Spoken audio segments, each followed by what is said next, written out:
Hey everybody, on this episode of Gaming and Collecting, me and Alex are taking a blast to the past to do a little retrospective on the Spy Kids series of films, just to see how they have aged, and they haven't aged well, let's just say that.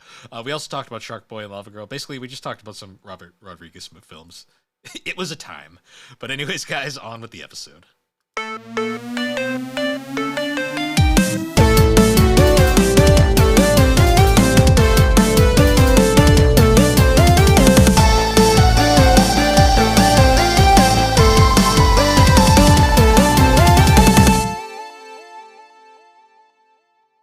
So how you been?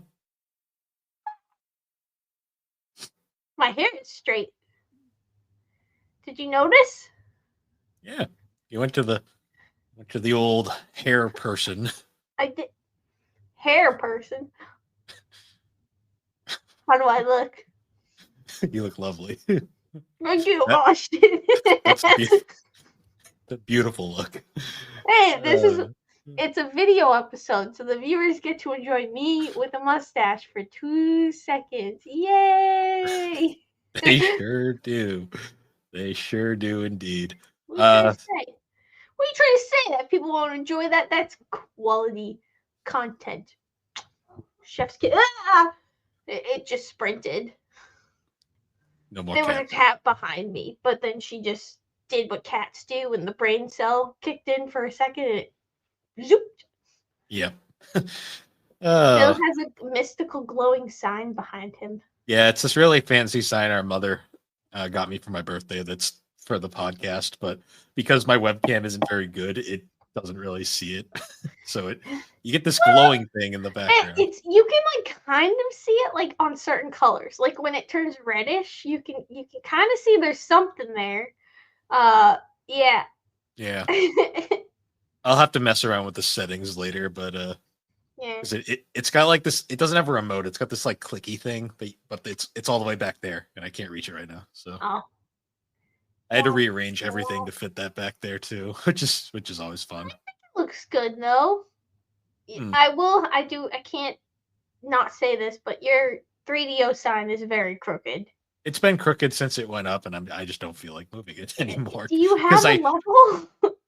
I tried to fix it once and made it worse, and I said fuck it. It's so crooked. It's really bothering me. I'm gonna have to come over and fix it. It's really how is it stuck? Is it just thumbtacks? Yeah. Okay, I'm gonna fix that. It's been up there for so long, it's kind of stuck to the wall now. No, so. we're gonna find a way. It is so crooked, and I hate it. It needs to be fixed. Everything is like kind of crooked and nonsensical in here, so. No. It's worse when you have like the two of the episode icon photos of the thumbnails next to it that are that are parallel and like lined up, and then that is just like it bothers me. I need to fix it. I will fix it tomorrow. I will break into your house and fix it. No, you won't. It's too much effort for you. No. Well, I'm de-Christmasing tomorrow, so I will request your assistance at one point of just helping me get all the bins and stuff upstairs and maybe downstairs. In return, I might get pizza. You want some za? You want some za? Sure. Yay! Yeah. But yeah, I did that. I already de-Christmas because I don't have nearly as much Christmas stuff. The hardest part was taking the tree apart. It was really about it. I'm gonna start doing some of it tonight. Is my plan. I'm gonna work out after this and then start doing some of it tonight because mostly the tree upstairs, it has to go. Pooh is a monster, and she just beats the shit out of that. Like the tree's kind of destroyed at this point. She just fucking murdered it. She had a vendetta against that tree and she wanted it to die. I don't, but it keeps me up at night. So it's going by tonight. We're saying goodbye to it, and then I'll do the outdoors some point tomorrow, or I might push that off. We'll see. I want to get the inside though. Nice. Yeah, I just like I started doing the tree and I just said fuck it because most of my stuff it's just 2 buckets and I just have them in my basement right now because I don't want to do the attic at the moment. Yeah. But Understandable. Most of it I hide under my stairs because I can hide stuff under there. Yes. That is a good spot. Mine is not as open, but I do store a bunch of stuff under there, which is very helpful. Hmm. Yeah, so I did that. I've worked on my little layout here. It still probably has to be some more work done, but I'll worry about that at a later time. Yeah. Um, Other than that, I got to clean a little bit, but I can do that during the week, so it's not a huge deal. Hmm. Oh, I told you about how I got the cord for my road, Yeah. my little. So new problem. I think the adapter for the thing died, like the power adapter, because it's not getting any power. I'll have to look at it. Yeah, it won't like because when I plug a different cord into it, it says there's not enough power. Like you need to use the adapter. So like it'll. I think it's the actual power adapter now that's broke. That broke somehow. Yeah, I'll have to look at it. Yay! This thing hates me. I just want to use it. It's just sitting here doing nothing. Yep. Welcome to podcasting. Yes. Yeah, and then here's my popped stress ball. That's very sticky. I'm not gonna squeeze it because I don't want my hands to be sticky. But good thing Oh, I have two more. This one until looks you like until this you one break looks these like a ones. peep. That's Could you hear gross. that? Yeah, very easily. Enough. This one sounds like very like wet. Yeah. Okay, enough. Wait together. This is Another part is a video version, so people are just gonna see me go like with my fucking stress balls. yeah. This, I'm not kidding. This is how we all And entered. now you got too crazy, and now you're out of focus. That Well, didn't work. you've screwed it up. Let's move on. Well, I'm trying to get it back now. Maybe if I just shake you a little bit. No, Fuck! it'll it'll fix it. There you go. I'm back. There. Oh, jeez. Um, yeah. Other than that, though, today I went to the grocery store, which was hell, like it usually is on a Saturday. I got an oil change. Mm-hmm. I was very behind on it. And they fixed my battery for free in my key, not my car battery, my key battery. They gave me a free one. That's good. Yay. And then I also Um, went to the grocery store. It actually wasn't that crazy at Geisler's. well, Geisler's never is. I went to Big Y. Yeah. Don't go to Big Y I around didn't. noon on I a Saturday. almost went to Big Y because I was technically closer to there based on where the dealership was. And I said, I don't want to do that to myself. And I said, I'm just going to go to Geisler's. And it took me kind of a detour way to get there. But you know what? It was probably a lot less of a shit show than you went through. So, Yeah. No, just it also doesn't help too that it snowed last night, and when it snows in New England, it either you need accumulates 8 or gallons of milk. did you see that picture going around? What? There was a picture of some guy posting. He's like, we had a 1 day snow warning, and it was just a picture of a carriage with like them full of jugs of milk, and I was just like, Well, what's crazy right now is, well, a lot of people are putting like One Piece references because half of the United States is frozen and half of it is on fire. And there's an arc in One Piece called Punk Hazard, which is an island that is half on fire and half frozen. So everyone's saying we've entered the Punk Hazard arc of the United yeah, States. we sure It have. is great. Some of those, like, have you seen though, like the damage I've from the wildfires? yeah, I've seen it, and it's not good. It is crazy. We're beyond the point now where you can make jokes, and now it's just kind of like like No, this is yeah, like actually I feel really bad. Like there was one video that like I almost start crying. Like there was this family, a yeah, but mom and a son are like they were bringing their horses with them. So they're like both have two horses in each of their hand. And then there's just this annoying ass reporter who's like trying to interview them and they're just like, "Listen, we're trying to get our horses out of here. Get away." Like they were like really good. because I don't think a lot of people think about it, but I'm sure there was a lot of animals left behind, which They're is probably really what. sad. See, that's the thing I hate is like they're only talking about the freaking celebrities. They're not talking about the millions of other people. No, yeah, Like, like, yeah, it sucks for the celebrities, but there's also millions of other people that it also sucks for. and it's also like, I'm sorry, but all those celebrities got out of there in time before they. There's some people there who like died. Like there's a lot of people who died in those fires, and just a Hmm. lot of people who like they're not a celebrity. They don't have millions of dollars that they can just buy a new house. They've lost everything. Like yeah, the celebrities probably lost a lot of memories too, but like they they at least like they can rent a hotel. They they have like they can buy a lot of that stuff back.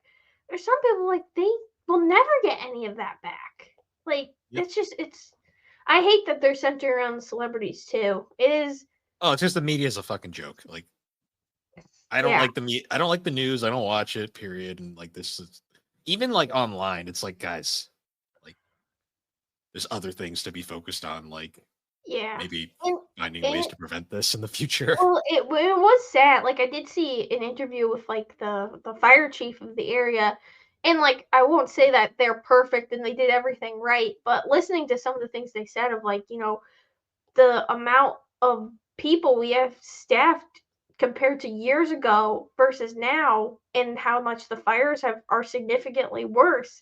There's no way like they didn't have there was no way they could do anything like Yeah. just it just sucks. Like, It, but that there's whole definitely thing. there was problems. Like, obviously, I think within there as well. But like, it's definitely understaffed, and in a Like place like California where it's this is happening all the time, typical California being a shit show, like like usual. I just feel Like so bad for all those people. the innocent people over there, like it's Stop ridiculous. focusing on celebrities. Focus on the actual people.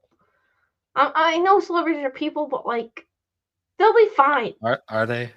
They'll yeah. This is Like a joke. It's a joke, people. no, I know. But like they'll be fine. There's tons of other people who need help. Well, it was Yeah, actually really nice. Like the brand that I'm actually wearing their necklace, Teddy Fresh, they actually posted and they said, anyone affected by the wildfires, we'll send you clothes. Like we will send you clothes for nothing. Like just reach out to them and they'll send it, which was really nice of them because a lot of brands were posting. It's like, hey, your orders might be affected by the wildfires, but they didn't even talk about that. They just talked about like here, we're giving you clothes for free. Like, please take them. So that was a really nice thing. So I would definitely say if you like their stuff, definitely support them because that was they didn't have to do that. true. Hmm. Now, if only Ethan would stop putting his foot in his mouth every other week, but that's it's besides the it's point. mostly I would say it's mostly Gila's brand Well, at this I know point. that. I'm So just saying he is related to it, and he does have a no, problem I with know. putting his foot in his mouth every other week. But Yeah. he can be a very nice guy. He just needs to stop talking sometimes. Like I mostly Jesus, associate the brand with I know, his wife, I know, Gila. but he is a big part of promoting it too. Yeah. But speaking about the snow that happened here, this is New England. It wasn't warm. Wasn't cold enough to stick. Period. But also they put down like a gargantuan amount of salt. So any snow that did survive the I temperature. I'm surprised they salt as much as they do where we live. Like just because like we're in like a pretty I mean, it's not rural, but like compared to other areas of Connecticut, it's a very farmy area.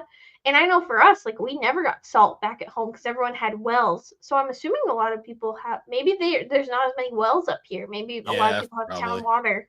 It's. Um I'm not gonna lie. I think the salt's a little excessive, but I just think they're probably just taking the risk of they don't want to risk someone getting hurt because yeah. a lawsuit not great. Even on the roads, though, I was like, God damn! Like it, like it didn't even stick. Uh, Yeah, I think it's more though is that they're more worried about tonight. It's gonna get really cold and then it might true. freeze over. I think that's more what they're worried, especially with how windy it's been recently too. If it gets cold, and that gust of wind that's like -5 degrees, that's black ice. So My favorite part was I was watching the weather like on the app for a little bit, and it started out at 100% chance of snow. Then it dropped down to 50. Then it jumped back up to 75. And then it was down to like 35. And I was like, yeah, this is New England for you. Yeah. They have no idea. Hiccup. I haven't hiccuped on the show in a while. Nah, you've also been very far away from the mic, and you've been stressed lately. So. Am I a lot close? Like, how's the sound? How's the sound? You sound fine. Oh, wait. ASMR time. Hello, listeners.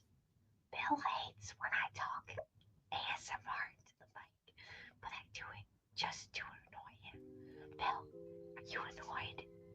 Oh, music! I know what time it is. Bill, what are you drinking? What are you drinking, Bill? I am having, because it is a Saturday and it is after 5, I'm having a Blue Moon.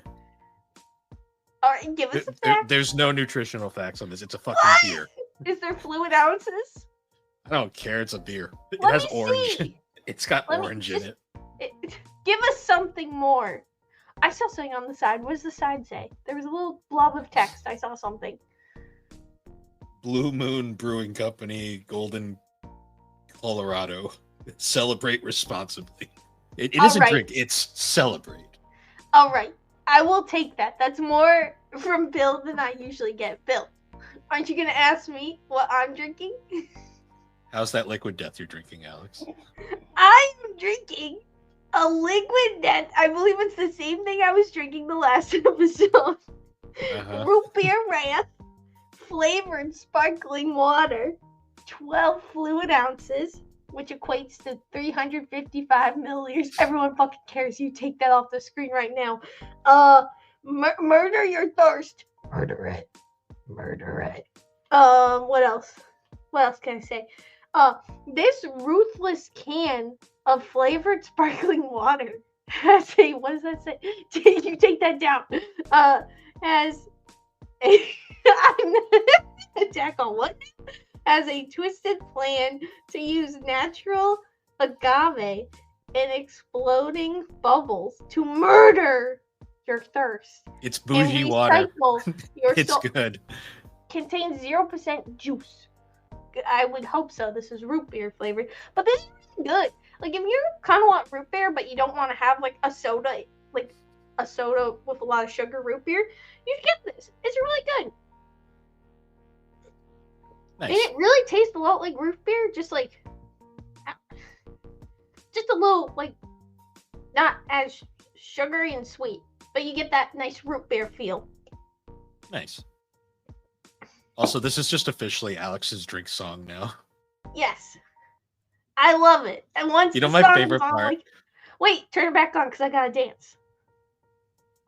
What's funny is, like, these are all pre-loaded songs into StreamYards, and, like, this one's literally called Into Space. I'm like, yeah, Alex is into space, all right. Yeah. Okay. Yeah. Enough With of my that. liquid death. How fucking dare you? I wasn't done. Well, anyways, guys, we should probably start. Thanks so much for watching waffling the gaming and You get rid of that right now. I want one of those. Why don't I get a fun bar? Because you're not in control. Why am I not in control? I should be in control. No. I should be in control. For one episode, I should be in control. Wait, you know what would be really funny? Is if we we switched houses and I recorded from your and you recorded from mine. No. That's so stupid, but so silly. No. Get rid of the waffle time. I hate the waffle time. I hate because waffling. you hate it. Well, you made it a thing. Can we bake potato on? No. How about pizza pie on? I really want pizza. So can we get pizza tomorrow? You already said you wanted to. I want pizza. Well, I'm trying to just take back the waffle and I'll let you continue. It's already gone. You take it back. It's been gone. Take back the words you spoke. Say something else. Everyone cares. Oh, is it fact time? All right. What else can I read? Death to plastic. We donate. Enough of that.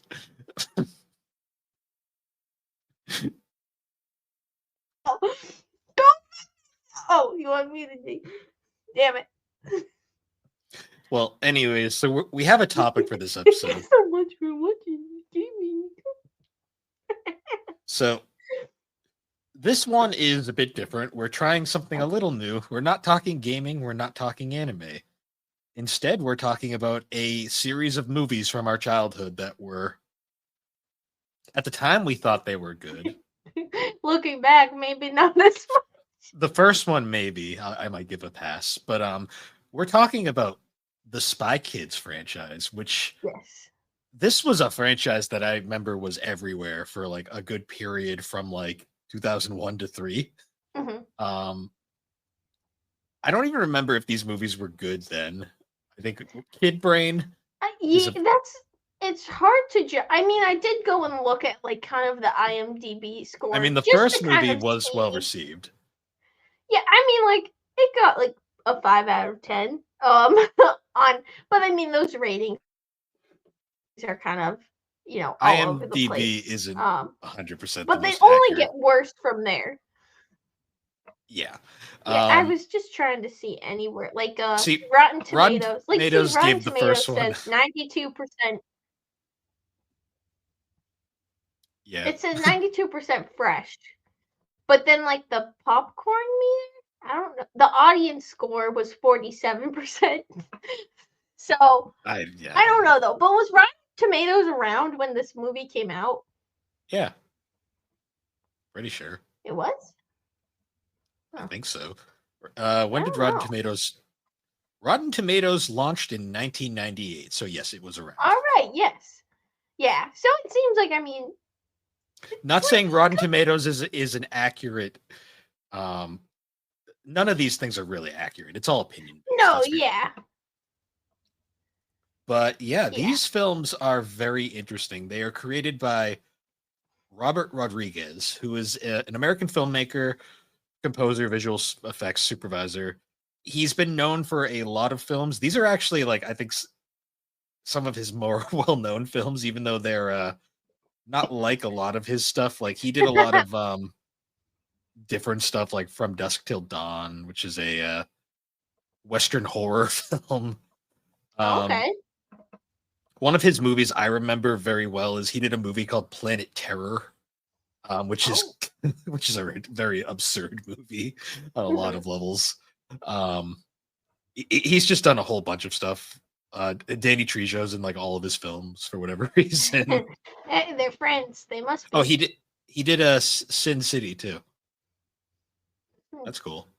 But yeah, he's done a whole bunch of films. They're kind of all over the place. Spy Kids is like his most child friendly films, you say. Yeah. And these films are bad to be nice Yeah. about it. They're not like they're not good film. We're just gonna say No. they are not like Avengers Endgame. They are not The Godfather. They're not amazing classic. I don't know. I was just thinking of good So people consider good movies. just for a little thing I want to bring up. The first movie I give a pass because that one was at least different. 2, 3, and 4. So let's put it this way: the fourth movie has 23% on Rotten Tomatoes, and the second movie has like 75%. I don't Yeah. think these movies are any different in quality. They are pretty much the same quality as far as I'm concerned. Yeah. I Do would I? say like the first one. What makes the first one good is it has just kind of a good story to it. You Well, know, of it's like it has also the best story. it's also kind of grounded for what at least for what these films are supposed to be. Yeah. I mean, Well, because you were able to follow the plot of this one. I remember the second one. I was like, "What the fuck are they doing now?" Like, the second one had too many plots. That was the yeah. problem. Like, because the first one is a very simple, like, family kind of story where the parents are two spies and they had kids and they retired, but then they get back into the game. And then, Because of I missed course, it. yeah, and then, of course, they immediately get captured and then the kids have to join in and then the kids become spies. And then, of course, it's like a little fun little rescue thing. The villains are Yeah. very memorable and kind of wacky. Yeah. Well, especially like all the faces and stuff, like the funky faces and what they do to the people that they've kidnapped. Like that, it was pretty interesting. Also, these movies in particular have some very interesting casting choices. Like there are some surprisingly high name actors in these. Like Mm, the first movie alone had Antonio Banderas, Danny Trejo, Terry Hatcher, Cheech Marin, like a lot yes. of really good actors, and everyone. The acting is cheesy as fuck, and like the scripts Mm, are pretty awful, but the actual performances I think are really good. Like, um, yeah. Antonio Banderas does a very good job at what he does, Mm, being basically playing himself. yes. They make fun of the fact that like anytime he like says anything, no one can understand him. Um, Yep. then I did like the main quote unquote villain. He's not even really the villain in this. The Mm. musical guy. What was his name? That was Floop. Oh yeah, Floop. Alan Cummings played Fegan Floop from the Yes. host of Floop's Fooglies. Yes, the Fooglies. Uh, He's a cheeseball, but like his acting, he is so the acting is so cheesy, but he's like so serious. Like he is like so 100% with every like line he does that it's very endearing. honestly, that is one thing I think about all of these movies is like there is a lot of passion from the people in the movies because like we'll talk about the fourth one, and in the fourth one it wasn't new. So the first three movies, Spy Kids 1, 2, and then 3, all had the same main casting for the most part. Yeah, There's probably some people who didn't Alex return. Vega and Alexa Vega. Alexa Vega, Alex Vega, and what was the Daryl Sabara as Yeah, Junie. they were the main, the main two spy. They were the main two spy kids. There was other spy kids in the second one, and I think the third one. No, I don't think. Yeah, they made a brief cameo. But the fourth Everybody made a movie, cameo in the third movie. yes, the fourth movie though is when it was.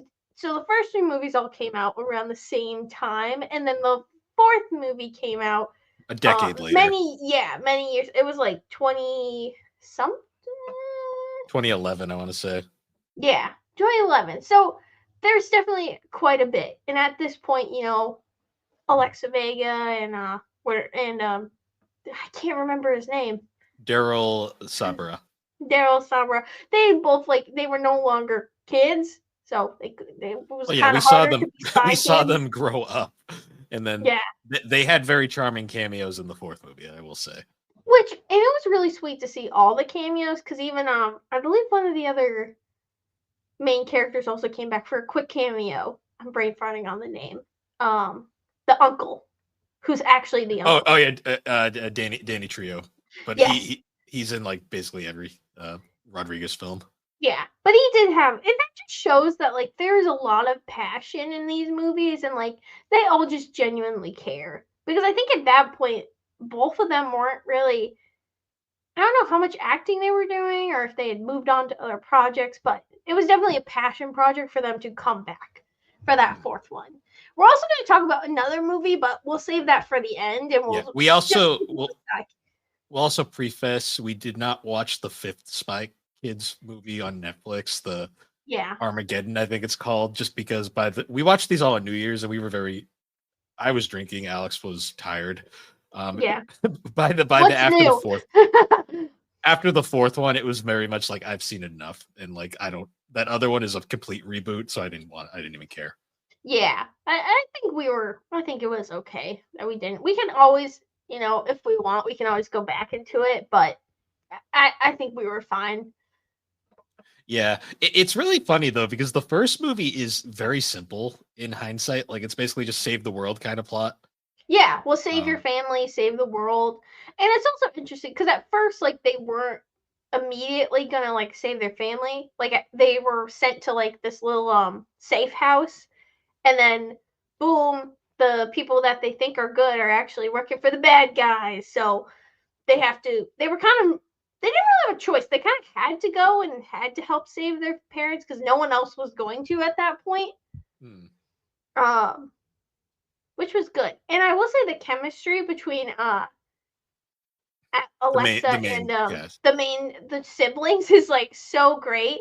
Because I I mean, like, forgot how incompetent Junie was. Well, he's incompetent in every fucking film, but he is but like, then the best part is like he becomes like the S rank spy kid, and like, but you're just like, how this kid sucks. oh yeah, even in like the fourth film, they make a joke about how much he kind of sucks. Um, the first movie though, he is the most the first movie really highlights the fact that these are kids because Yeah. like Judy is so much like he's clearly like 8 or like 7, whatever how old he was, and he is so incompetent at everything in like an endearing way. Oh, it was really cute. Like it was pretty adorable. It was basically our relationship as kids, only reversed. Yeah. No, that was pretty fun. Hey, I was Well, competent. at You something. take that back. Take that back, or I'll squeeze the stress ball into the mic. We were both confident and incompetent at specific things, but we All were right. both Thank also you. dumb children. Yes. All So, right. I'll accept that. I'll accept that. also the main villain, Doctor Minion. I love the names; they're so fucking dumb. I love his like transformation at the end, where he just becomes this like abomination with like 12 hands and like 7 heads. Oh my god! Like the face is coming out of Yeah, his face. he's got like 3 heads coming out of his face, and then he's got like multiple hands, and he just is like this abomination. And All right, they have Phil. the ability. What's up? I can't unsee this. Why does that kind of look like Joe Gatto from Impractical Jokers? Why Which in one? that image? I just sent you it in Discord. Um, Why does he kind of look like Joe in that I don't know. picture? He looks like Joe. Are you trying to? Yeah, but he has like his main face and then the face is coming out of it. I love how Which they I have. create that look though, because like they literally just like shove a bunch of faces together out of clay and then fuse them to it. Well, and I have a bigger appreciation for this now, but I started watching. Have you ever heard the show Face Off? Maybe. It's basically it's like Project Runway, but instead of clothes, it's actually like the special effects makeup. So whenever I see stuff like this, I now have a bigger appreciation for it, just seeing how much freaking work and stuff goes into that. But this looks freaking sick. I mean, for the time, like this is Oh yeah, pretty it was great. mostly this movie was cool too because it's mostly practical effects. Like I think the most fantastical it gets is like when they're in like Floop's little dream world. Um, Yeah, but even then, all the actors, those are all prosthetics. Like those oh are yeah. all those are all special effects makeup, which is Well, Robert pretty. Rodriguez was always like a low budget kind of guy. He was very good at make getting a lot out of less. Yes, there is definitely all the budgets on these are pretty low, but they I think definitely look great. a lot of the budget in these is in the actors, I'm assuming, because they got George Clooney for like the shortest role, like where he's Yep. the president of the spy corporation, and the whole gimmick he has is where he's got this like black mask over his face, like a sensor bar over his eyes. Yeah, but then Then he he like just takes it take it off. off. Like what's the point? All like, but that's the stuff that's so charming about it, and what's like so stupid. Like, oh, it's so good. I also Also, love at the end of the first one, like the little twist of that, like they get a call from George Clooney, and they're like the parents are like, all right, when are we needed? And he's like, no, I don't want to fucking talk to you. I'm talking to the kids. I want the yeah, spy kids. I love how we don't even call him the who he's supposed to play. He's just George Clooney because Yes, that's par for the course with George Clooney in most movies. Um, but I guess like for the first one, you oh, would definitely say the first one is the best one out of oh yeah, all. it's the most fun one out of all of them. I will say though, like we also forgot to talk about the thumb people. Oh, the thumb monstrosity. Those were all CG. Those were all Yeah, CGI. Also, it is very funny that in the later what's it called? The later movies, they just have one as like a little minion in their house, yeah, like doing the he cooking does. and stuff. Yeah, he's a buddy. Okay. One thing I will say I really enjoy about these movies, at least the first three, they have a really good sense of continuity. Yeah. Like they call back, like there'll be an event that happens at the end of each one, and they will call back to it in like the following films. Like things will Yes. be referenced. Like there Minus is the fourth one where they kind of forgot. the fourth one. We'll get to that. But yeah, like the first movie, it's the safest one. It's not a good movie. Like I won't say this is like No, high art by any this means, is but as no Academy Award winning Oscar nominee. This is not that kind of movie. Is it a no, fun movie? Yes. as a dumb little goofy film that's Is like it slightly trash? Yes. yeah, it's that good kind of movie. That being said, though, the second movie, I Yes. don't know. This one I think is my least favorite of the trilogy, the original three. Yeah, I kind of tend to agree. Well, the plot just seemed was kind of dumb. Well, And because it was they do the all over class, the place, like you yeah, said. they do the classic. So they're winners at the end. Like the first movie ties off very well. Like that, it really didn't need to have a sequel. But my That being well, that being said, though, then they go to the next one, and then so now it's like, oh yeah, by the way, the spies all go to like spy school, and like it's like this whole like well, they started association like thing. the Spy Kids school and Mm. training center, um, after the success of Junie and Carmen. Yeah. And the thing that's very interesting is like so the movie kind of starts off where you think, oh, it's okay, they're all like competent now and they're like really good. And then we get the classic plotting device of like, well, they have to have their conflicts. So we bring in another set of spy kids who are the children of the director or one of the main directors of the spy group, which is like, nepotism, I see. Yep. Um, Which one and of they them was played by what was her name? I know she was in Hannah Montana. yeah, Hannah Montana's friend, the blonde Yes, girl. Um, I forget right now. I can't remember her name. We're not. If you couldn't tell, we're not like huge actor and actresses fans. Like we don't really know anyone. Well, yeah, what was her name? Well, because that family had the goofiest names. They were the Giggles. They were the Yes. Giggles. Um, yeah. So the male one was Gary Giggle. Emily Osment, that's her name. Ah, yes, yes. She was Gertie Giggles, Gertie. and she can fly with her hair, helicopter hair. Makes Yep. sense. No, it doesn't make sense at all. They only use Oh, it and then once. also the Pretty Reckless. She was We'll get. also in this movie. Yes, she was. Taylor, the funniest part is she's actually billed higher than Emily Osment, which is really funny. Yeah. Um, because she plays the president's daughter, who is the beginning of the conflict. Because she's this she steals the thing because she wants attention from her dad, and she steals this thing from him, and of course they have to go save her from this out of control ride, which was hilariously unsafe, and I kind of loved it for that. Yes. Um, wasn't the name of the guy who ran the park like Dinky or something? Yeah, it was definitely like Dinkies or something because he comes back Because with his son. it's a cowboy like themed like park, but the guy is like a legitimate cowboy, Dinky and he's Winks. oh Dinky yeah, Winks theme Dinky park. Winks, played by Bill Paxton of all people. Hmm. Um, yeah, but they end up rescuing the president's daughter, who is played by Taylor Momsen nowadays of the Pretty Reckless. And what I noticed her right away, and I was like, I know that actress.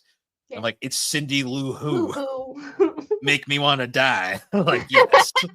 Um, Also in for other movie shows that she was also in not Pretty Little Gossip Girl. She was also in Gossip Girl. Gossip Yeah. Girl. Before she decided she wanted to be the singer of an alt metal band, Yeah. which I much prefer her doing these days. So that being said, though, yeah, the plot starts off where there's this obvious conflict, and then like the court. Antonio Banderas' character. I don't remember his name. I just know he's Antonio Banderas. He's up for being the leader of the spy corporation, but of Yep. course it goes to Mike Judge. Mr. I don't, The Mr. Giggles. Giggles, Mr. Giggles, played by Mike Judge. Yes. Um, and of course, then like this whole like conflict happens, and Junie somehow screws it up because Junie is incompetent. Yep. Um, like there's a common theme where Junie's just Genie just incredibly. sucks. He does, and he basically gets himself fired from the Spy Corps, and then Yes. But he immediately gets gets put himself. on, like, what's it called? He gets put on, like, I forget. It's No, no, basic. No. he gets straight up to like fired. Like he Yeah. was basically like out. Um, and then like of course they do some. There's like this whole like plot about this like mystic island that they have to visit, and they end up Yes. hacking Yeah, him and back I in. feel And like that's where they started losing me. Like the island and stuff. Like I was just like, okay, what the fuck is happening now? well, Because what I Carmen, found interesting, yeah, what I found interesting was Carmen wasn't that into it in the first movie, and then now she's just fucking like the best spy. And it's like okay, sure. also like Carmen, like I feel like they kind of wrote Carmen's character bad because like Oh, the they because they it was the early 2000s, Alex. Girls liked the hot teen boy. well, yeah, but it was disappointing in terms of like Carmen's and Junie's relationship as brother and sister of like where she rather than like taking her brother's side, like immediately took this little twerp side. The hot Like teen boy. yeah, I know it's just a little Early frustrating. 2000s, Alex. Nowadays, yeah, it's aged horribly, but in the early 2000s, that was so common. Yeah, but this whole time she's like, no, he would never do anything, and I'm Even like, though he's yeah, he so would. obviously evil. Well, not Yeah, really evil, just a dick. yeah, just a jerk, a Also, bad boy. That's what they called him. He also gets like covered one of in shit later. they both do. Him and his That's a sister. plot point. They're Uh-huh. stinky. Well, yeah, because they get sent off on a different mission because Carmen basically hijacks their entire thing. Yep. And what's great is this movie has, as much as I don't think this movie's written very well, it has some very memorable quotes. Like I always remember the famous line of Danny Trio being like, "Look, I got you the new spy watch. It does everything except tell time. There was no room for the clock." And it's like great. This one also though has some pretty egregious CGI What, you didn't like animation. Ralph? No, Well, I I love didn't like Ralph. I didn't like Ralph, but also like there was that one scene where both of us were like, when they're fighting the skeletons. And Oh yeah, it just looked fucking horrible. It the looked wind awful. the Windows Vista skeletons. Yes, Oh, that was fucking terrible. Oh, I'm out of focus again. Oh well, maybe it'll just. it'll go back eventually. Yeah. Yeah, the whole thing like because there's a whole plot about the island that they're going to has this weird like power device. It was so insignificant Yes. to the plot that I didn't even See, care. that's the thing. Like, I didn't even know why they went to the island, but it had to do with World domination, well, basically. world domination and the guy who got elected, Mr. Giggles. It was his device because Yeah, he because ends he's up just evil in this movie for no well, reason. because while the kids are on their way there, their parents are also like, Mr. Giggles tells them that their kids have gone, and then they leave, and then suddenly their grandparents show up as well, and they also want to go, and the grandparents hate the dad, and it was like there Oh was yeah, a it lot was the going on. It was like this wasn't yeah, needed. it was the classic. The parents of the mother hate the in-law, and they're just like shitting on him the entire. Yeah, Like she steals his mustache. She stole Antonio Banderas' mustache. yeah. But Also, also we'll like get. some of like the hate like towards him, like I was just like there wasn't like you didn't know them enough to be like, oh my god, why do they hate this guy so much? Like it This doesn't really is seem the like he's most. done anything. It is the most early 2000s movie ever. Like there is so many tropes that are like this wouldn't even be used nowadays. This is such an early 2000s like trope. Yeah.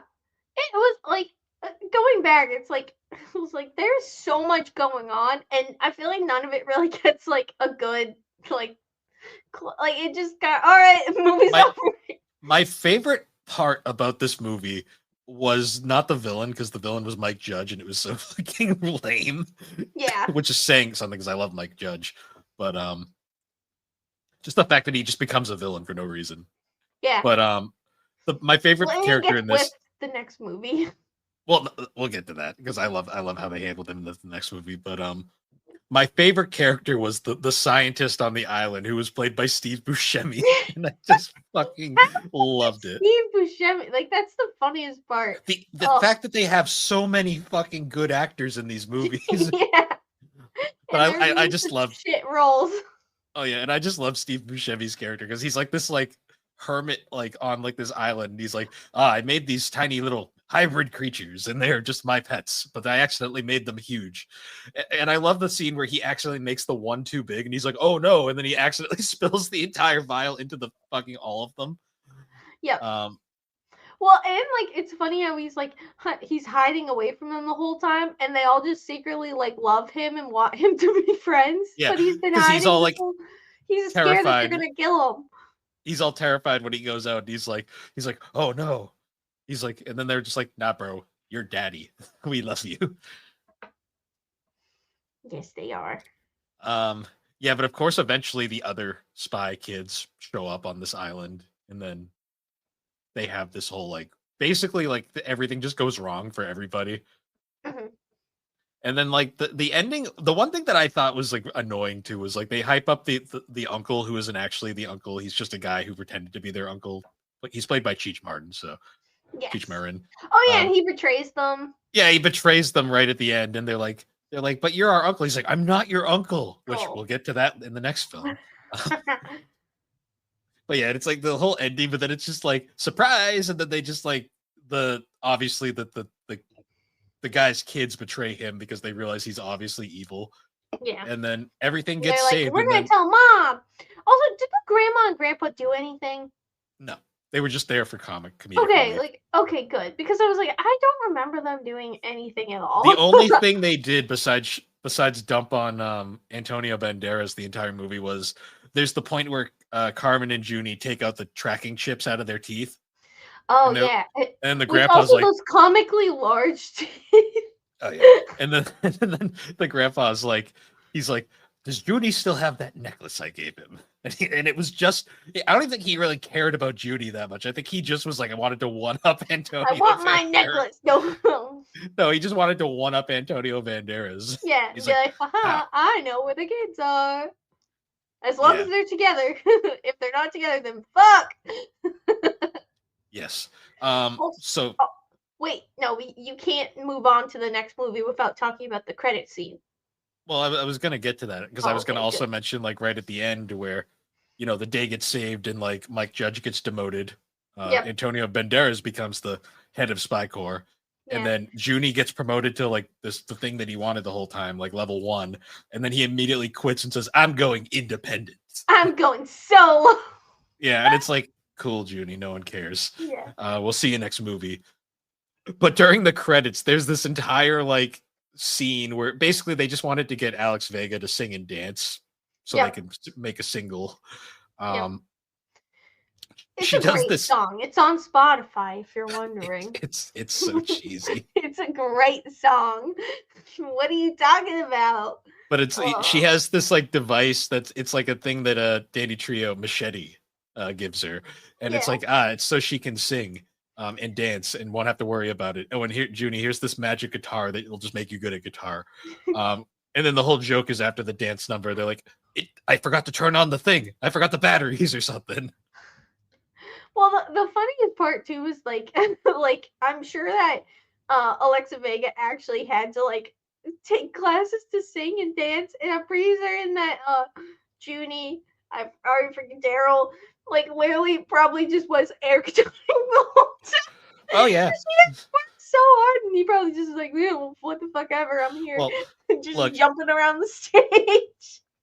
Daryl Sabra does a very good job, but he's such a dork in these movies that I don't think anyone really wanted to see him look cool. I mean, but that's part of his character. He is a dork. Oh yeah. And speaking of that, let's go to Spy Kids 3D or 3, whatever you want to call it. They actually changed the thing in the movie to 3 when you're not watching the 3D version, which is kind of funny. Well, where did we watch it on? We watched it on HBO Max, or was it yes. Paramount? I think it was It HBO might have Max. just been they edited it for that, but Well, no, that we had the DVD. The DVD was like that too. oh, it was okay. Because they edited out all the glasses on scenes. Yep. Fun fact: we saw this in the theater and it looked like shit. Yes. Oh yeah. It's one thing to preference in the beginning. All of the 3D gimmicks are probably the most hammy, zero effort 3D gimmicks. Like Well, if it they was the can have early. something fall on the screen, it was falling on the screen. it was like how they did Jackass 3D, and it was like such obvious like bait for 3D. Like Yeah, 3D was the hip new thing. Let's try it on we everything. got to And shoehorn it in every inch of the movie. any chance we get to throw something at the screen, we will do it. Which We will in do it. watching the movie in non 3D is hilarious. Yeah, But because it just looks like shit. I mean, the whole movie. This movie is the most blatant with the CG. I will say. Oh yeah. Well, I mean, it takes place in a video game world, so but it kind of also gets more away with it because it is taking place in this different world. It's not. But it was funny Also, looking at like in the credits. It showed like these background, like the scenes in them, and how the whole movie was basically shot on green screens. yes, which was pretty on par for the time because Star Wars Episode 3 was basically all green screen as well. So, Yeah. um, Also, I got a point. The intro of this movie, that little girl who hired Junie is a private investigator, and that yeah. little girl who hired Junie is a fucking dumbass. I'm Oh yeah. sorry. Your parents own a Where water park and it's winter no, time. I Where's don't the think water? Alex. You thought too hard in this. I don't think her parents owned the water park. I think she was just a kid that thought she owned a water park. Oh my god. Like I don't think it was even that deep. I think this was just some He random was girl. scamming that child. He scammed the girl. He is Yeah, Junie because is a scammer. He scammed her. well, no, my favorite part too is like, especially the payoff to that, where like the whole time he's working as a private eye to make money to buy a video game because of course he is, Yes. and there's a whole scene where like he's at this water park closed for the winter, and the girl's like, "Can you tell me who stole the water from my water park?" He's like, "Well, it's obvious. The water park is closed because it's winter." And she's He like, fucking "Well, who would do scammed her. that?" And he's like, "The people that actually own this water park." Junie is a scammer. That's how the beginning of the movie is. Yeah, And you but know what? He gets his justice because he goes to buy that video game and then he's well, no, tempted to do something nice for the poor and then he yeah. gets back in line. He drops his piggy bank and all his money falls out. So fuck you, Junie, you Also, scammer. all the people in the line had piggy banks, like, and I'm just like sitting here thinking, like, who the fuck brings the whole piggy bank? Take the Yeah. money out of it before you go to the store. Like, who does this? I don't know. It was a movie. Also, I love the fact that this movie was not realistic either, because when he trips and breaks his piggy bank and all the money flies out, I no one in sprinted yeah. after that. Yeah, or the little kids would have been like, money. Oh, like, like he doesn't even attempt to catch any of it. But then, like, also, like, everyone else just stays in line and doesn't even acknowledge it. And I'm just like, this is not real. If this was real life, all these people, like, savages, would be going after it and yeah, be like, a money. pinata. But he deserves it because he was a scammer. He scammed that girl. Well, I hate the fact that, like, he's about to be nice and give it to charity. And then, like, he's he like, fuck immediately, that. well, no, he hears the little guy doing the ad for the game being all like, untold riches. Oh, And he wait, not immediately the changed. little guy, Bill. No, I said the Not guy. Sylvester Stallone. We'll Because get there. he's in this fucking movie. We'll get there That's because his there's first appearance. that's his voice. No, his face was there too. Was it? I Yeah, don't remember. I wasn't paying attention. he was in the Um, advertisements on the screen. You've made me yeah, pull out the sticky stress. lovely. Yeah, but yeah. So this whole like thing is like he ends up getting a call from the spy corp, who We're like, they're come like, back, Junie. You're the best spy ever. and he's like, no, Why? I'm never coming back. And he's all of a sudden they're all of a sudden like, wait, It's your Judy, sister. your sister's gone. Which I am convinced that Alex Vega's contract, she only had like a tiny, like a clause that she could only do so much of this film, that because she's like only in like the last like She might 20 have been minutes. working on different projects and stuff. That's what I'm, because she was getting older by that point. So Yeah. because like this movie's mostly Junie throughout it. Yeah, it's very Junie centric, Junie fucking up centric. I also love like when he gets back to Spy Corps. Mike Judge is once again back to his role, and they make a joke like, "Oh, you're not trying to take over the world again." He's like, "No, no, no. My wife got mad at me," and we see his wife, who is a bad bitch. That's all I will say. And pigtails. Well, they gave her the Because pigtails pigtails are genetic. well, They're they genetic. it was a classic case of like they hired two kid actors and then they hired their parents after, and they're like, these parents look nothing like the children, so like give the mom pigtails like the daughter, because that's totally how genetics work. Yes. Yeah, but he's whipped now by his much more attractive wife. Yes. But basically, like, what's going on is that what Junie finds out is that the video game is not what it seems, and that it's actually a trap, and it's gonna basically trap all the minds of all the kids who play it and buy it, and This they is straight basically up have a to. Yu. This is straight up a Yu-Gi-Oh plot. Like there is a straight up Yu-Gi-Oh arc that is this. Oh, is this like the Toon World? No, when they go into the Kaiba made the Duel Monsters video game MMO and they all get trapped in it. Oh yeah, yeah, yeah. That is straight up Um, a Yu-Gi-Oh episode. but his sister Carmen already went in the game, but she went missing in the game, so he needs to go find her. And basically, the game only has 5 levels, and the 5th level is technically unbeatable. It's where you basically get trapped, so they have to shut down the game. Because the Yes. toy maker is the villain, and he's Played by basically Sylvester Stallone. yes, and he had way too much fun in this role. Oh, I guarantee you most of this movie's budget was to pay for Sylvester Stallone. And also the 5 minutes of what was his name? He was in it. He plays. He Oh, are plays. we talking about the guy? Yes, the guy. We'll get to that later because it's kind of Yes. plot important. But one thing I will. So he goes into the video game world, and one thing I just gotta point out when they're in the video game world, these are the fucking ugliest, cheapest costumes. Like they put no effort into any of these. They're just Alex. ATV outfits. Alex, the budget went into paying for Sylvester Stallone. Yeah, clearly. Like Alexa and Carmen and Junie have pretty cool outfits.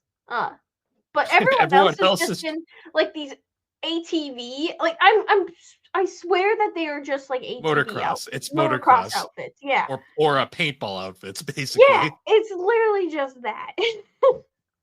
What's hilarious though is the whole time, like, so Junie gets into the game and the game is the most generic video game shit ever. Like it's like this MMO kind of, but like not at the same time.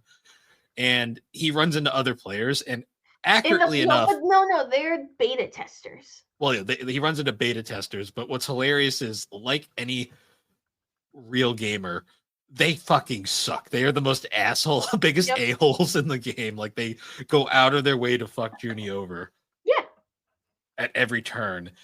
And also, I love the fact that they don't give a shit that Junie's in the spies. They're like, yeah, we don't care. Like, yeah, go away. Whatever.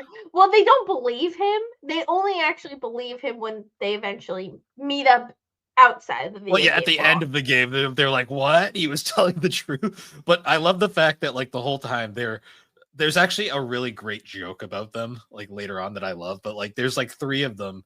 And one is very smart. One of them is super, like, cool. And the other's, like, super tough. Keep that in your mind for later. Yes. But yeah, Junie has to go through all these weird, like, different. Well, he's just kind of bumbling. So, like, they immediately trick him, and he ends up on the moon, of the world, and he ends up like fighting in giant mech suits. Well, no, we're forgetting the most infuriating part of the film. Does that happen before or after? Yeah, it happens right before. So right before he goes through the mech thing, he gets Mike Judge calls him and is basically like, "You hey, suck." He's like, we can only help you one more time before we're going to get permanently locked out.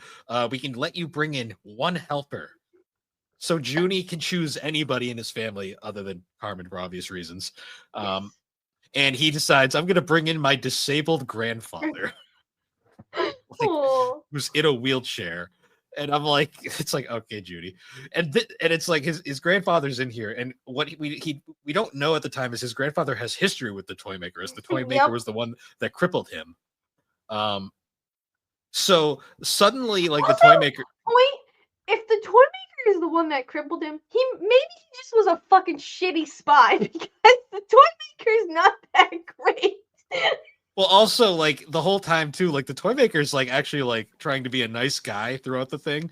Like, my favorite, I think he's a little insane because he's talking to these 3 projections, which are just him. It's just Sylvester. It's just different costumes. It's Sylvester Stallone. One is a scientist, one is like this like tough guy, and then the other is a hippie, which I think might have been just Sylvester Stallone. I honestly think Sylvester Stallone was just like, you know what? I have a bunch of kids. I'm gonna do a funny kids movie for them, and I'm just gonna have a good time. I think that's the only reason he's in this movie. Probably. But like the whole time, like he brings his grandfather back, and then like Sylvester Stallone sends out this power upgrade, which gives it basically gives the grandfather this like power suit so he can walk again. And literally the second he gets the power suit, And the he power just suit is like all CGI. oh yeah, too. it's ridiculous looking. He looks But awful. like if you thought Green Lantern looked bad, ooh. um that being said though, like the second he gets the power up, you think, oh cool, he's gonna help Junie. No, he just fucks off. Like I'm gonna go chase the butterfly. he just fucks off and leaves Junie there, and I'm like, Judy's just like, all right, great. well, this was a fucking waste of time. I gotta go figure out. And then he fights in the mecha, but he ends up fighting against this girl. And I just gotta put this out there. I felt so bad for this girl. Why did they make her hair look so greasy and gross? Her hair looked so nasty. I'm like, what did Alex, they do to her hair? that girl was probably like 11, and I looked through the actors credits for all the kids in the game, and none of them did anything after this movie, so I'm assuming they got some random girl, and that's just no, but they did something to her hair. Like every scene she was in, it just looked freaking awful. Like the I don't poor know. thing. I just thought it was a That's 12-year-old my girl. beef with the movie. No, they did something to her hair to make it look like that. Kids' hair just doesn't look like that unless like they Yeah. don't wash it at all. And it's not like it wasn't like they styled it. Oh, the I poor don't know. thing. Either way, But though, also like Junie is a little like immediately goes, "Wow, I love her." yeah, Junie has And a she's love like, interest in every fucking movie, by the way. Junie is a player and a scam artist. Wait, did he have one in the first movie? I don't think he did in the first movie because he was The first movie he was still fetal, a so child. Yeah. he was, But yeah, it was like just so these two. It was just the two. yeah. He ends up beating her there though, and then he gets to keep the power suit, so he looks kind of cool now. Well, and Um he kind of looks like the guy on the poster, which they dub the the guy. guy. And they're like, he's the guy, totally. They're like, well, if you're the guy, Judy, then you're gonna have to beat us in this race. The race scene is pretty cool. I remember that used to always be my favorite part of the movie as a kid. And the cart designs were pretty neat and stuff, but I love the fact though that like they Junie's so immediately incompetent.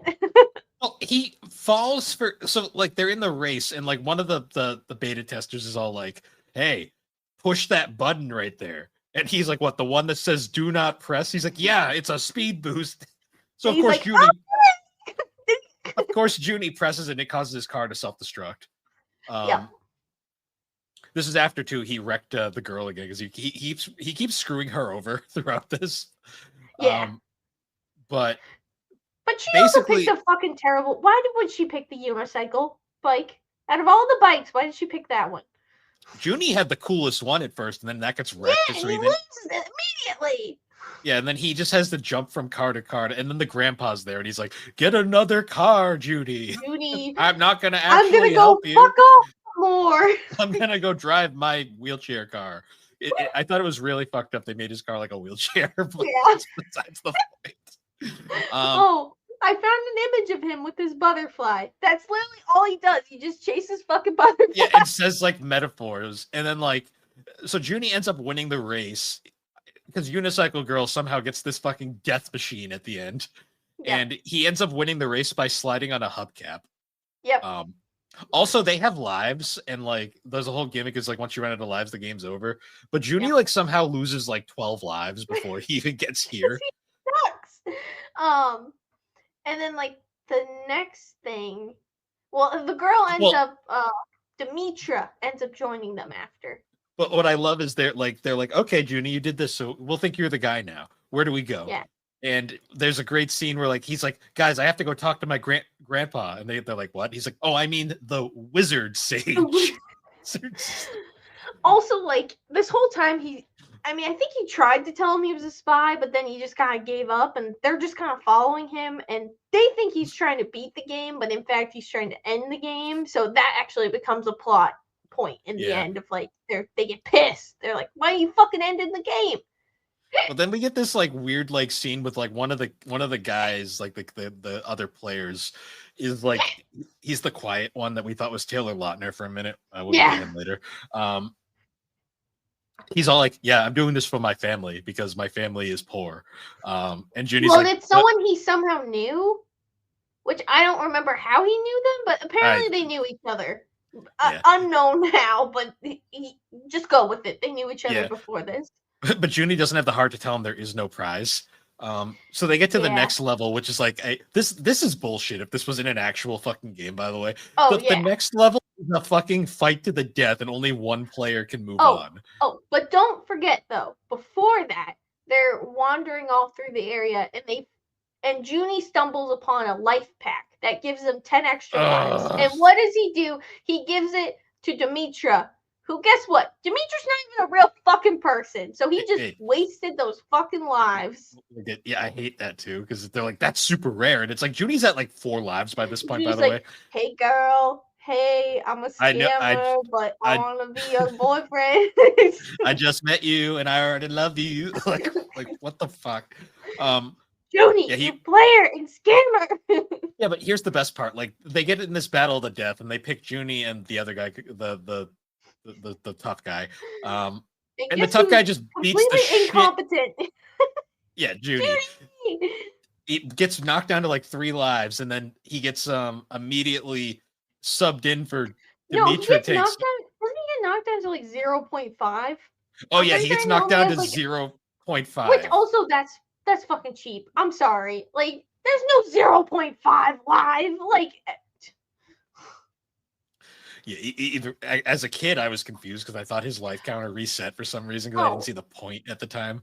And then Um, Demetra ends up subbing in for him, and she gets one-shotted. Like, I'm sorry, but like fucking Junie dumbass fuck has been like hit the same attack like 8 times and she loses all her lives in I one think hit. that was supposed to be a really heartwarming moment, but as when you're an adult, you're just like this is stupid This on is so many stupid. levels. I don't know. I think even as a kid, I was like, this is kind of dumb.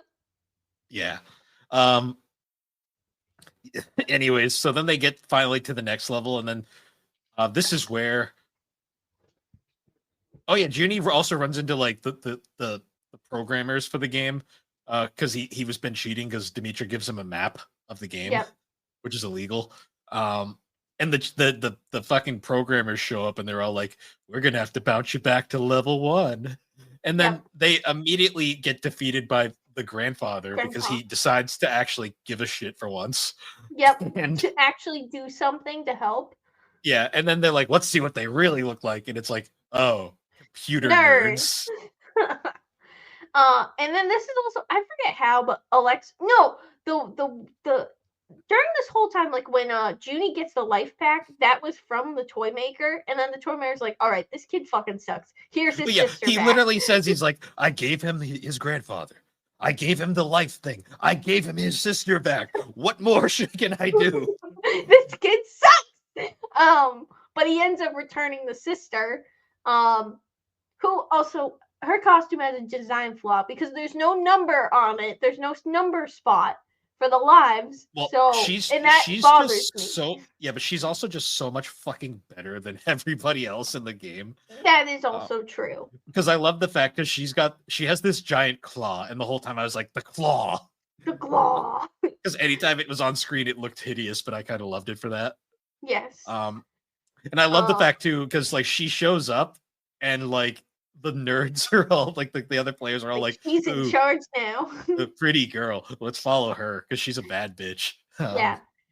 And then they end up like she's just like, why are these fucking idiots following us? And Junie's Well, like, there's a I don't great know. part They where think like I'm cool. there's a great also the part where with Demetra where she's like, "Who's this?" and she's like, "I'm Demetra," because Demetra. Oh yeah, Demetra just comes back, Yeah. randomly, and then Carmen's like, "Who's this?" and she's like, "I'm Junie's girlfriend," and it's like, "Bitch, you met like an hour ago." Go. Like, Stop like it. You're 12. yeah, it was bizarre, but Yeah. they end up finding out, oh yeah, she's actually not real. She's the deceiver. Yes. But they don't know that yet because at one point they think because they go through they actually have this it would be cool if it looked good, but scene where they're surfing on lava, which then it turns out that the lava isn't hot because the toy maker's like, all right, these kids suck. I gotta get them where they need to go. Also, that Which reference where they were like, lava, it's in every video game. And they're like, well, there wasn't lava in like Halo or something. Like they mentioned like Halo and like one other video game. I forget what it was called. yeah. But I'm just like, wow, that's dated. I forgot that. Yeah. But then they finally get to the door that leads to the next level. Oh, And then I will that's kind say of where though, the conflict comes in where they're well, like, who's before the that though, deceiver? we have to talk about right before they get to the lava part. Like Junie's like, okay, guys, what's the game plan? And then like everyone just kind of fucks off, and like Yep. he's like, okay, Grandpa, we can do this, and the grandpa's just tiptoeing away, like he doesn't even want to be part of this. Yeah, he's like, Why is he such an asshole? Like, Grandpa? He was just doing whatever the fuck he wanted. He didn't care. pretty much, like he was just fucking around the whole time. But yeah, they eventually get to this door, and like they're all like, "All right, Junie, you're obviously the guy." Although at one point they're like, "No, Junie's totally the deceiver now. Let's fucking get him." Well, but then the guy appears. Yeah, and he's like, "He's not the guy. Yeah, I am," and I'm it's the fucking guy. it's fucking Elijah Wood,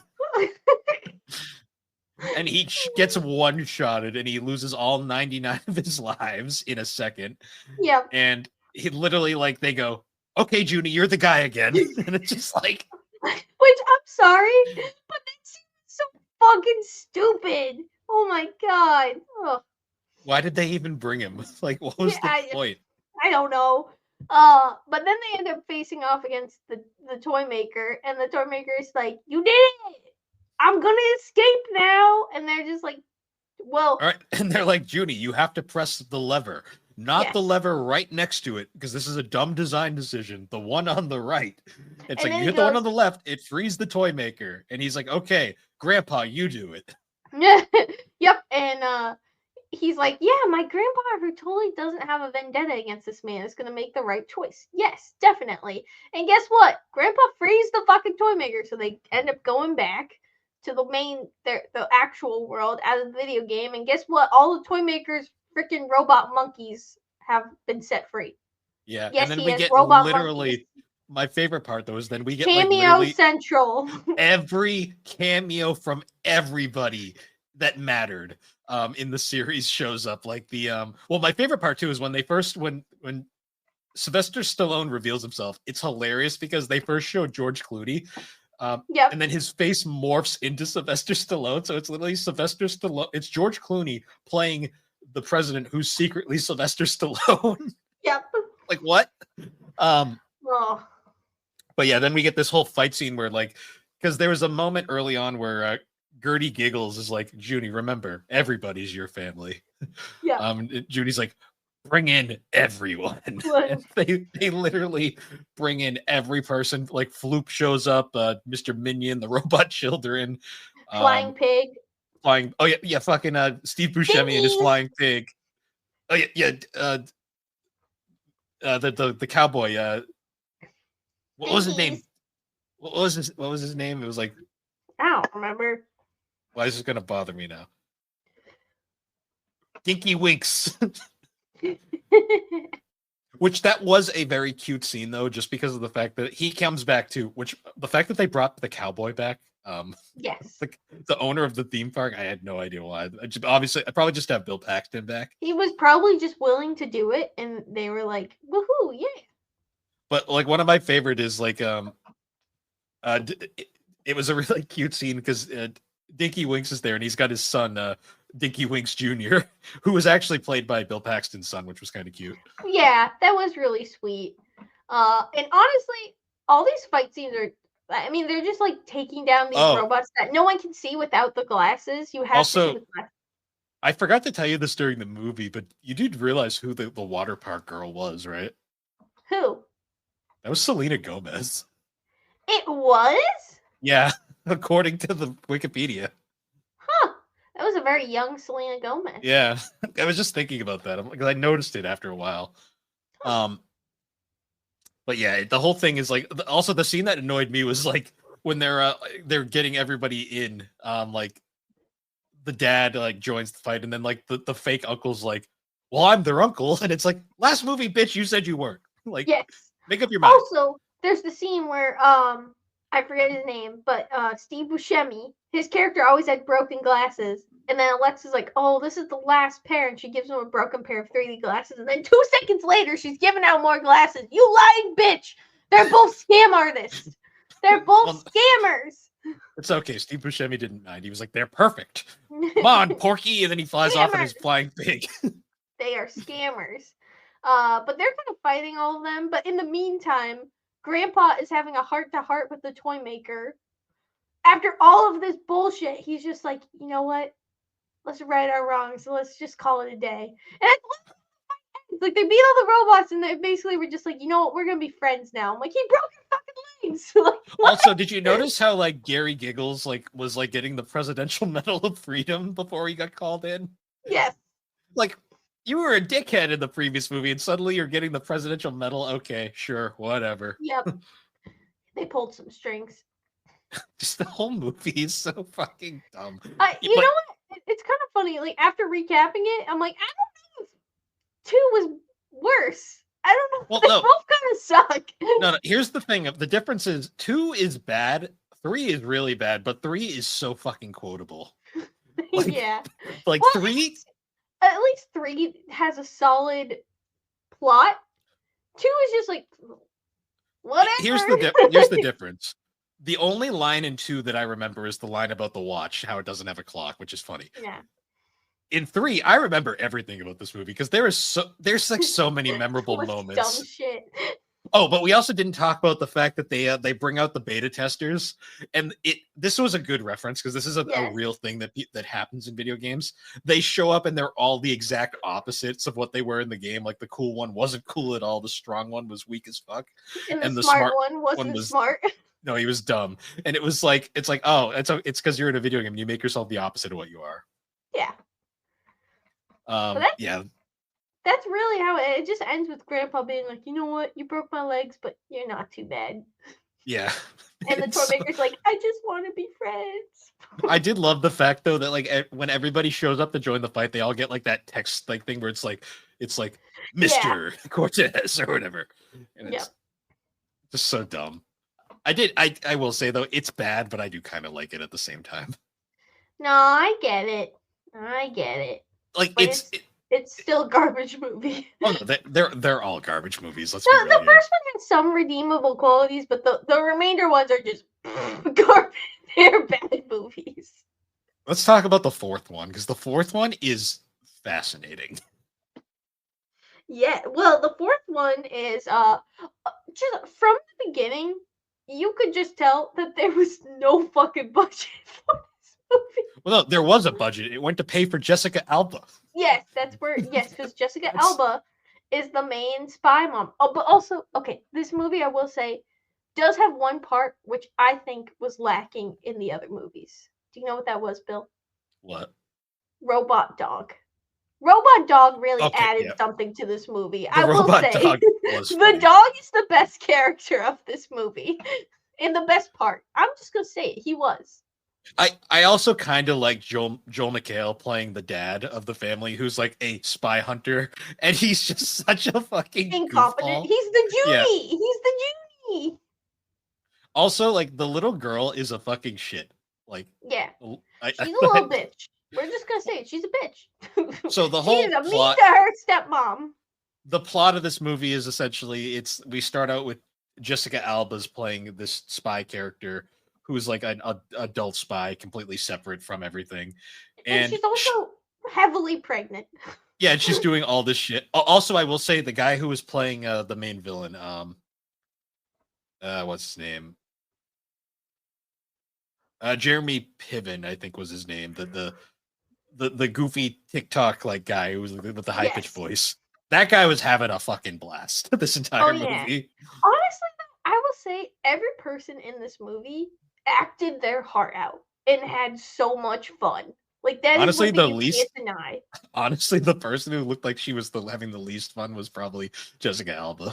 Yeah, but even then, I think she did. I don't think she didn't enjoy doing this. Like it seemed like she had fun. The scene where she's doing all the acrobatic shit well, like fucking heavily pregnant. I'm just like, what is this? Like, Like that was just what an opening was, just like what the fuck. And then like she finishes a spy job and she's like, oh, I went into labor. And then her husband gets there before with her stepkids, and the kids are just like, what the fuck is wrong with this? How did she get here after? Like they literally are just like, I knew it. yeah, Um because she's a spy, but they don't. She doesn't. Her family has no idea. yes. But of And course, if you're a spy and you have children, they're gonna get roped into it at some point, as they have with the yeah, other movies. but it's like the whole thing is like essentially she's retired now, but she's getting brought back into it because there's this weird like time plot thing going on where like the And she time has a is necklace that has a stone. it just magically fixes it. Yeah. This movie is very fan servicey in a lot of ways, but it does it kind of the bad way. When you say fan service, like to the Spy Kids fans. Yeah, not. Okay. What I do you mean, fan service? That's not what I usually think of, but I well, I get it. mean, Yeah. the first half of the movie is Jessica Alba in tight leather, so I mean, they obviously were But trying to also appeal to pregnant. some. Yeah, but even Also later, pregnant. yeah, but later on, she's also in tight leather again, Yeah, but yeah. not pregnant. So Um yeah, no, there were like, because there were some that like I think we should get into I think the plot of this isn't too deep. I mean, she ends up getting reeled back into spy business. and She then has a the house baby. gets attacked. Yeah. Um, And the kids end up getting, basically told about the spy business. They're in planes and one of them is using puke to fight. He the used little his vomit to fight. yeah, he threw the puke bags at people, which was kind of funny but gross at And the same time. rather than having a fake uncle guide them through it, they have a robot dog, and they're just like, my dog is talking. I will Um, say though, the daughter is a shit. Like I don't like her. yeah. The boy, the son was awesome. He was a The really good son, character. the boy, whoever played him, great. I hope he goes far because he was so fun and probably the best part of this movie. Well, he was like the opposite of like Junie, where like he was actually like competent. And he was like he very much was like, yeah, it's dumb, but who cares? Like we can't change Yeah. anything about it. Yeah. So yeah, eventually they end up getting sent back to like the spy corps, and Jessica Alba's character just happens to be related to the Cortezes. Yeah. So she's related. Her cousin is Wow. actually Carmen, and we Yeah. get that really awesome scene where Alex Vega walks up, but she's all grown up now, and it was like it's like Yeah. she's back. But this is where they did fan service badly. too. Well, the fan service of having like Carmen show up was nice. It was like cool. No, that was awesome. But then they then, show like, this he room where brings- it's like, look, here's all of the stuff from our previous like adventures. And at first you're kind of like, oh, that's cool. It's all things here. And then you see the fucking suits from the video game. You're like, those weren't real. Like those were video game suits. Like they didn't like they forgot. They must have just forgot the movie. Yeah, it was fan service It to be was very fan service. annoying. Well, I guess like for us, like if we had watched it when it came out, maybe it wouldn't bother us as much. But we had just watched the third movie where we knew that it was a video game item. They didn't get to keep it, so how the fuck do they have it? Yeah, there was all sorts of stuff from the video game too in there, and I'm just like, yeah, that makes total sense, but whatever. Yeah.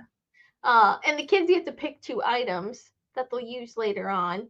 But basically, they end up having to chill in the command center, and somehow I forget how, but they just end up having to go and like rescue. The time plot starts where everyone gets frozen, including Yeah. the one cameo of Danny Trio where he's just frozen and that he doesn't do anything. And then of course, like basically once everyone gets like kind of brought back, they're like, okay, we have to rescue the kids.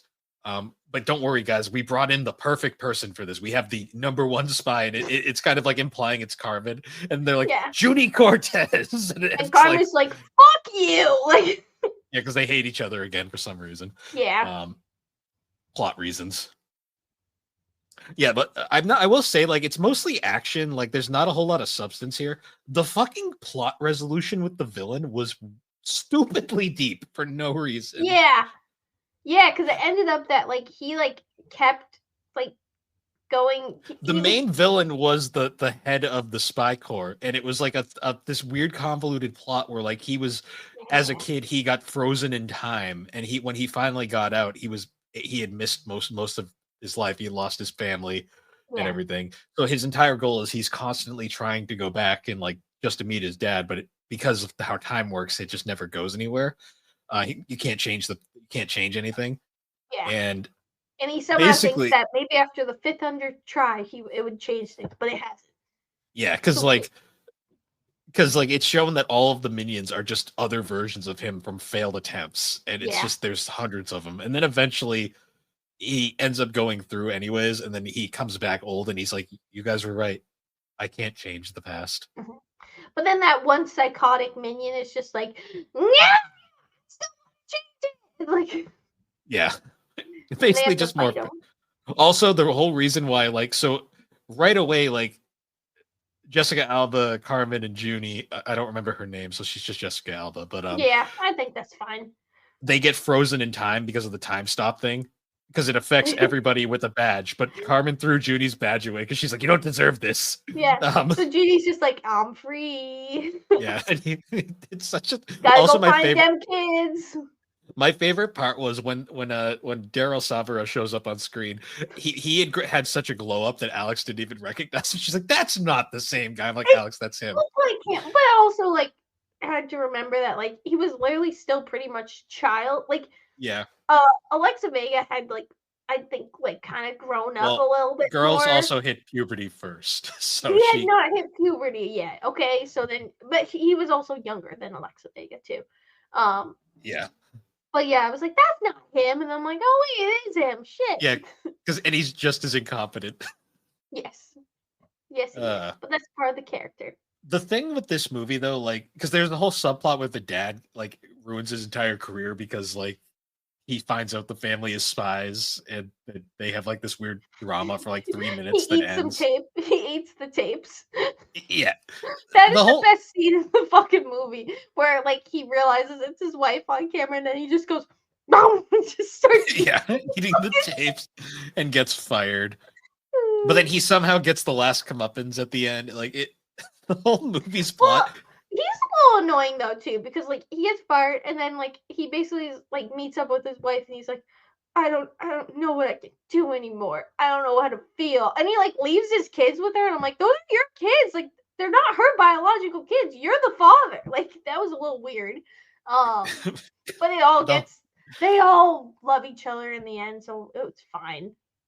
It's a the shitty whole movie. What are you gonna say? It's a shitty Spy Kids movie. the thing Whatever. is, it's a shitty movie, but it's no worse than 2 or 3. Like they're No, all on the same level. Like they're all I equally will say bad. though, they could have done better with the 3D elements. At this point in time, this movie came out a while after. They could have Alex, tried this something else than just throwing bolts, nuts, and bolts at the screen like Alex, before. the fourth movie tried Smell-O-Vision again. Smell-O-Vision had been dead for years. Yeah. Yeah, they really tried really dumb shit. But, you know, they resolve it. They're a family. Also, we forgot to mention too, like the baby like shits or something, and like the baby has like atomic farts or something, and they use it in fights at one point. I'm pretty certain. The entire movie.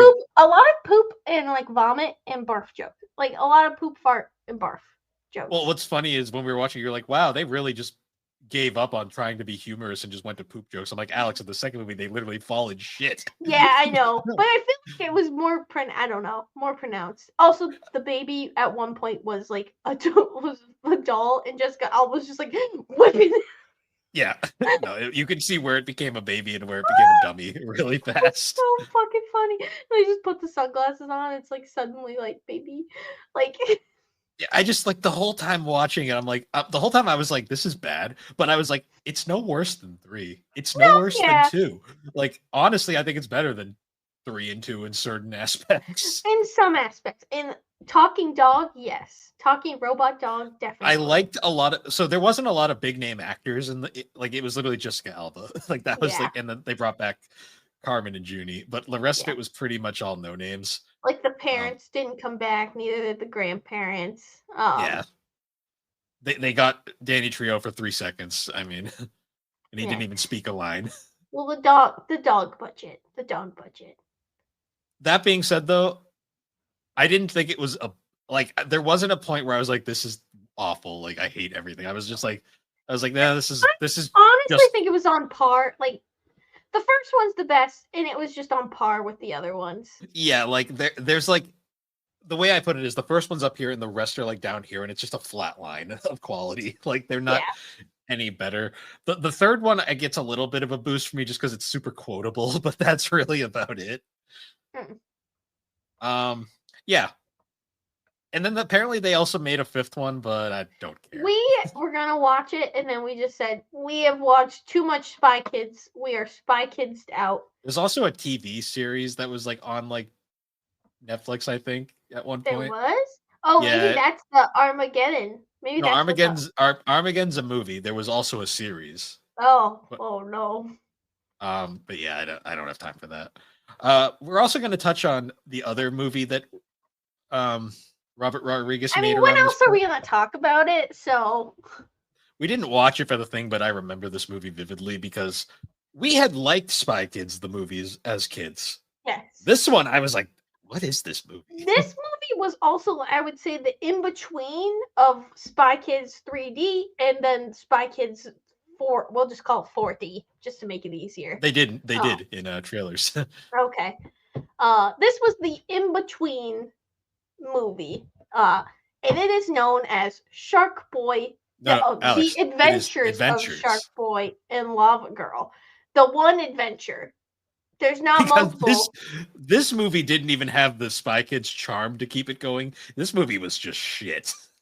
But Bill, it had one of the greatest castings of all time. George Lopez as a giant face. That's the best fucking part of You know what my favorite part is? Mr. Electric. You know what my favorite part about that is?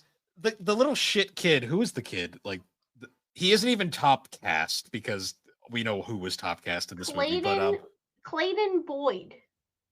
That's Max. him. So the kid is like he has this dream. The whole plot is he's like it's a book of dreams. My dream journal. And he's got all these like thoughts. His family doesn't understand him. Bullshit, you know. My family doesn't love me.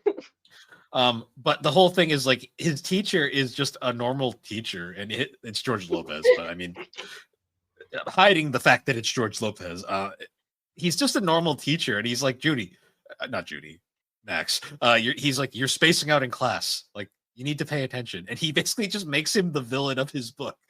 He's just for like, being a you. normal teacher. But the funny part too is like I'm reading this now. I don't know if this was on purpose, but he actually does voice though a lot of the other characters that are good in his universe as well. Because he voiced Tobor and then also the Ice Guardian as well.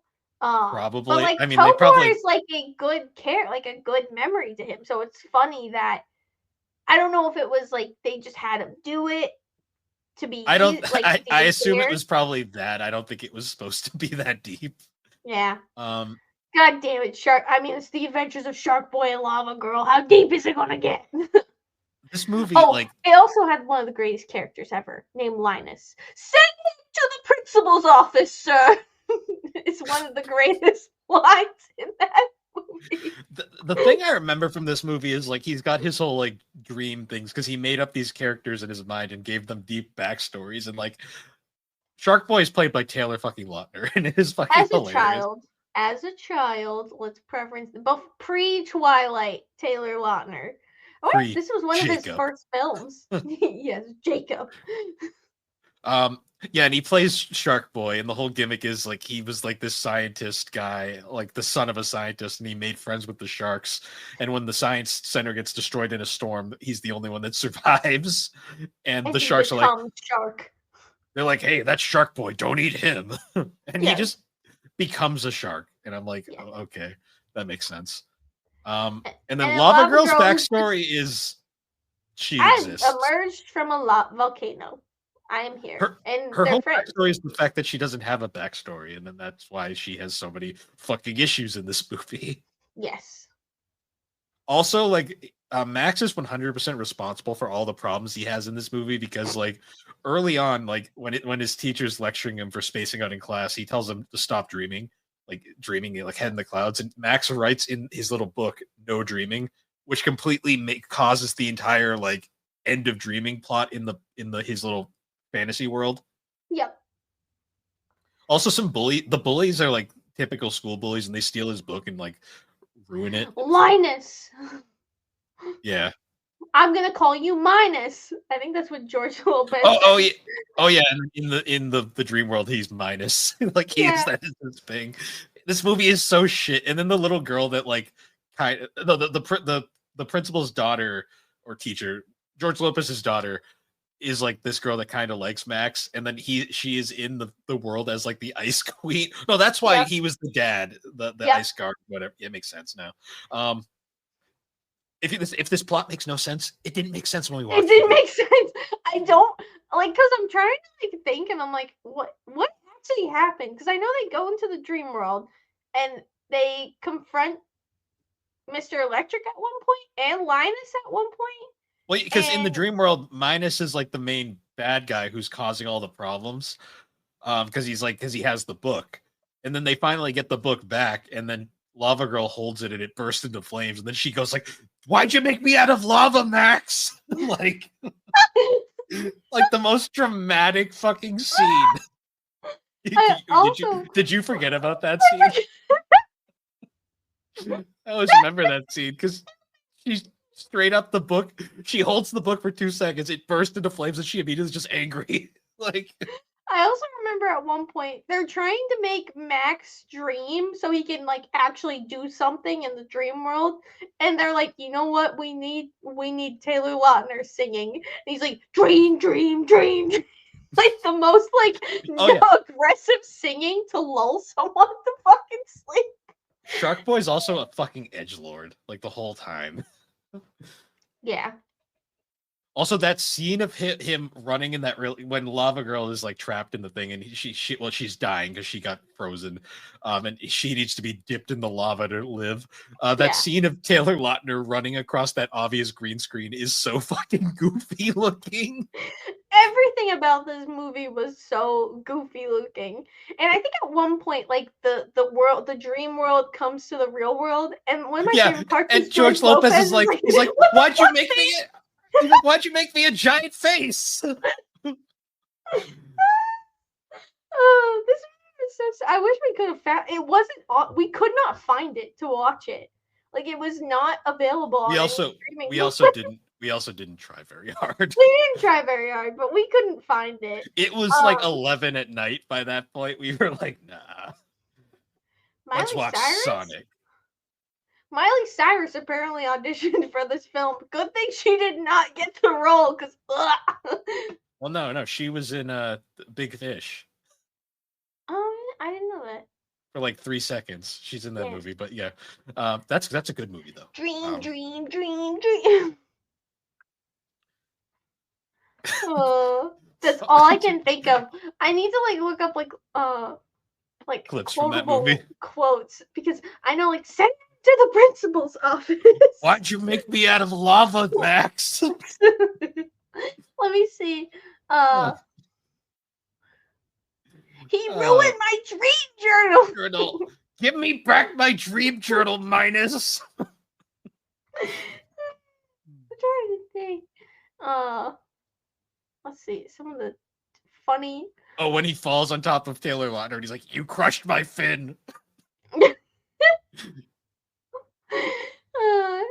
Also, when he's having his little dream sequence of like when Sharkboy came to visit him, he's in his shower and he just filled the shower. This isn't a bathtub. This is a stand-up shower. They filled it with water. That doesn't work. Yeah, it's not a perfect seal. Shh. It's fine. I love that destroy everything I touch. I think that's what I love. Yeah, I destroy everything I touch. I give her this angry voice because it's so funny. I also love how like Sharkboy gets this deep backstory and then Lava Girl just shows up. It's like, yay. That movie is shit though. Isn't it getting a sequel? This movie is what? I think they're making hear that. Yeah, they're making a sequel called We Could Be Heroes, and it was released on Netflix in 2020. This is the full quote. This is the full quote of the Linus kid. I did not, Mr. Electric, send him to the principal's office and have him expelled. What the? Yeah, they made a sequel to this movie.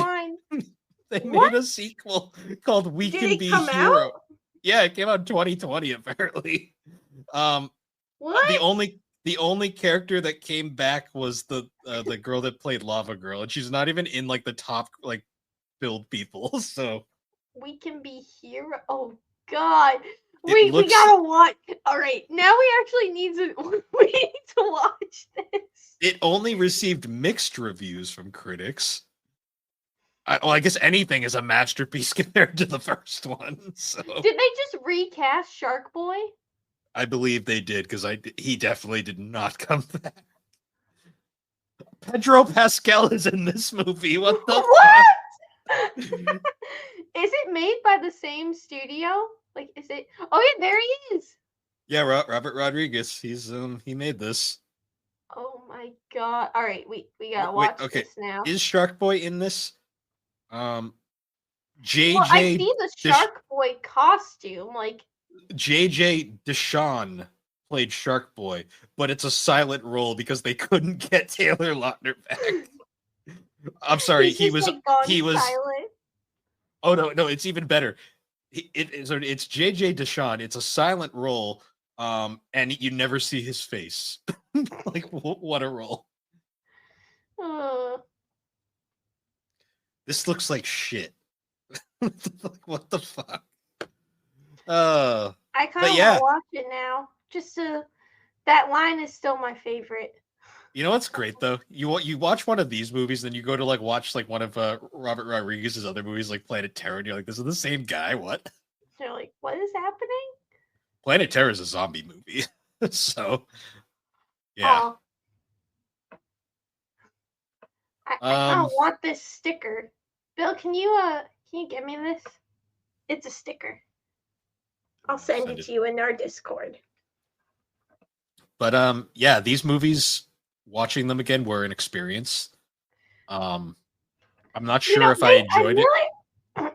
Yeah, I couldn't really say I enjoyed it. I mean, it was something. We wasted a good chunk of time. Let's go. I will say though, anytime I'm in an argument now and I just want to end the argument abruptly, I'm just gonna look them in the face and go, "Why'd you make me out of lava, Max?" And just see how that goes. Or send them to the principal's office and have them expelled. Why'd you make me a giant face? Just the way he says it too in that line, like, is so dramatic. Like, oh my God. I love George Lopez as being like, I'm gonna start calling you Minus Linus. Or one other thing, how the fuck have we almost talked about this for 2 hours? Because how did we get as much time out of Sharkboy and Lavagirl as we did? Because we didn't even watch it. We remembered that much from it. I just remember that from our childhood. Like, we went in theaters and saw that. I vividly remember we liked Spy Kids 3 and the other ones. We went to see that and we were just confused. Because the plot is so fucking bonkers. There is no plot. What the? That was a classic case of mom being like, I hate everything. Like, I know Mom just texted me and it just says Medusa with an exclamation point. Oh, okay. I don't know. I'm just gonna respond with a question mark. Maybe it wasn't meant for me. Question. Medusa. Everything I touch burns. Send them to the principals. You ruined my dream journal. Right. Dream.